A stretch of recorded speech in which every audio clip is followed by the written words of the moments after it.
Challenge নিয়ে চলে এসেছি। 1 থেকে 4 এর মধ্যে যে যেই নাম্বারটা চুজ করবে সেটা তাকে ইউজ করতে হবে বা খেতে হবে। তো চলো স্টার্ট করি। স্টার্ট।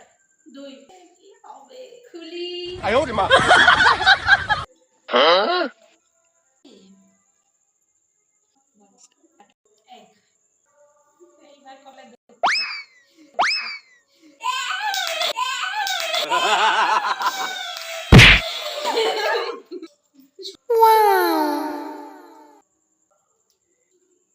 বল কয় হবে?